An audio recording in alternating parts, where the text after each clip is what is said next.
Bon, Fred sur le stand de Rapala, Fred, membre du Pro Team Rapala et puis guide de pêche également. Donc, comment ça se passe là? Parce qu'on a l'impression que vous avez une pêche énorme sur ce salon. La pêche, c'est le salon d'ailleurs, c'est le salon de la pêche. Alors donc pour avoir la pêche, de toute façon nous sommes là pour donner aux gens un maximum d'informations. Donc si on n'a pas la puissance pour le faire, c'est pas la peine. Il faut donner de l'énergie, la pêche a besoin d'énergie. Aujourd'hui je pense qu'on le voit, là chez Rapala, tous les gens qui sont présents ont une énergie hors norme pour pouvoir promouvoir cette pêche. D'ailleurs les autres stands également, hein, attention, il n'y a pas que Rapala, tous les gens qui sont présents sont des gens qui vivent au quotidien avec le milieu aquatique ou les pêcheurs, donc vraiment on a la pêche, c'est obligé. Je vous ai entendu, vous ne parlez pas que des leurres, vous incitez les gens aussi à aller au bord de l'eau et à observer d'eux-mêmes. Ouais, ça c'est clair. Les gens sont trop axés sur les leurres, sur les cannes, etc. Et ils manquent souvent d'observation, ce qui fait que moi j'ai pas le même langage que les autres. J'ai besoin de leur donner une découverte environnementale pour les emmener à la pêche et de leur faire découvrir le leurre en dernier. C'est-à-dire que le leurre va pouvoir finaliser en fin de compte cette découverte. Et cette découverte, c'est la finalité, c'est de la prise du poisson. Comment ça se passe là sur le salon cette année? On a l'impression qu'il y a énormément de monde, beaucoup plus de monde que les autres années. C'est très clair. Ouais. Là, je m'aperçois, hier il y a eu du monde, comme d'habitude on va dire. Là aujourd'hui, c'est comme on dit en anglais full, mais c'est blindé. Ouais. Vraiment beaucoup de monde. Et des gens mais relativement intéressés, quoi. Des gens qui ne sont pas là pour dire on va faire la balade au salon, des gens intéressés. Donc quand j'entends la conjoncture actuelle n'est pas bonne, les gens n'ont pas le moral. Alors est-ce qu'ils viennent ici pour surmonter le moral ou non, ils viennent ici parce qu'ils ont besoin d'un complément et voilà, il faut leur apporter du rêve et on est là pour ça aussi. Là vous présentez les nouveautés Rapala dans le bassin. C'est pas un métier difficile ça de lancer à 5 mètres à chaque fois, on est fatigué à la fin de la journée comme si on avait passé une journée de pêche? C'est pas de lancer ramener qui nous fatigue, c'est de parler et le brouhaha du salon. Mais comme tu m'as parlé de nouveautés, Nicolas, excuse-moi de te tutoyer, mais enfin bon, je vais te tutoyer. Je vais quand même t'emmener, t'es pas venu sur le stand Rapala que pour parler de Briou. On va venir, viens avec moi, tu vas voir. Je vais te montrer des nouveautés là. On suit. Alors avec c'est parti. Vous pouvez prendre des brochets. Je suis, il y a beaucoup de choses à montrer parmi les nouveautés, j'ai l'impression. On est d'abord chez Storm, hein, c'est ça? Sur les petits modèles, notamment les petits shads. Nous avons la nouveauté Donc Storm. on retrouve une multitude Alors de je donne jamais les noms hein, habituellement. Là c'est le rib shad avec un insert à billes. Qui sont recherchés. On a deux modèles, le petit et le gros modèle. Diversifier et vous avez les différents coloris. Pour moi, c'est la nouveauté de l'année qui fera que pour la pêche du brochet, on sera vraiment au comportement du poisson. Et là, c'est le tableau nouveauté avec pour la perche, pour le brochet, des coloris. Alors, les coloris flashy, des coloris qui vont envoyer quand même du lourd. Il faut savoir que ça, c'est magnifique, c'est très beau.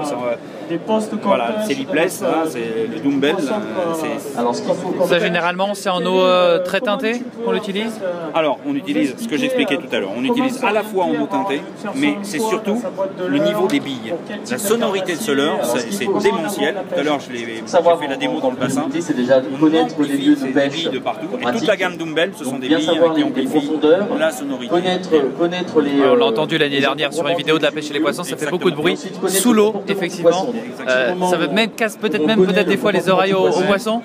Ça casse les oreilles. Ça casse les oreilles aux poissons. Et puis, donc, par exemple, mais il peut avoir un comportement agressif là-dessus justement et ça peut attaquer.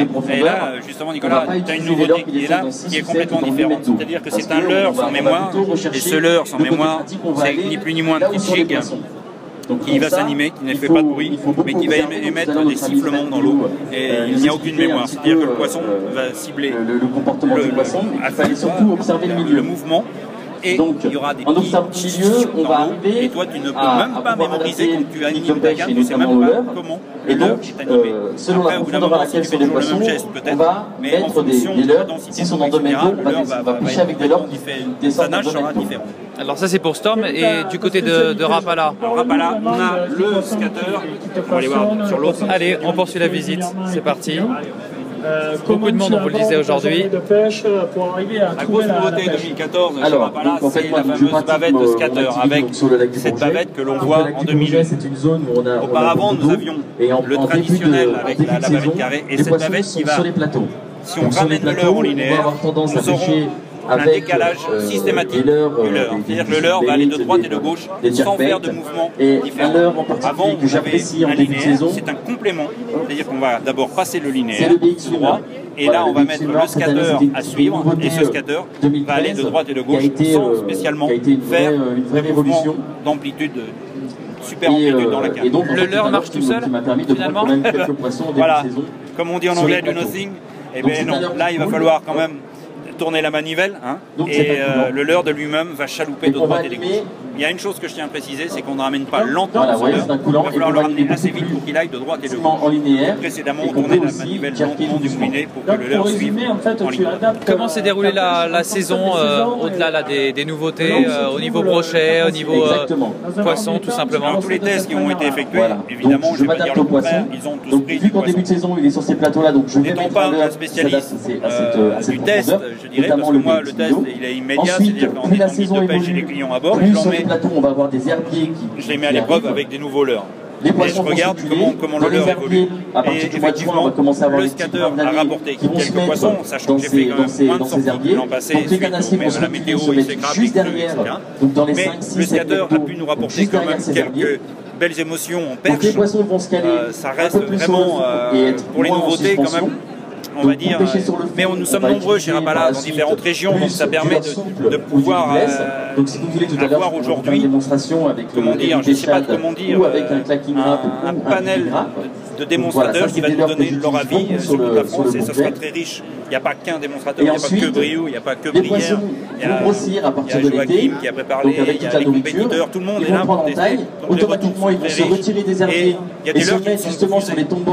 Derrière ces herbiers, par les 5, 6, 7, 8 métaux. En revanche, il y a des leurres, comme j'ai montré tout à l'heure, le Richard, je l'ai pris moi, personnellement, d'entrée, parce que j'ai fait tellement de pêche sympa avec, qu'on le référence. Et ils n'étaient pas chauds de le référencer, et aujourd'hui il est là, et je vais le promouvoir, parce qu'il m'a valu quand même quelques brochets très sympas en Irlande et en France. Ça c'est le conseil de Fred Briou. Merci beaucoup de nous avoir accordé quelques minutes. Merci. Qui sont des très bons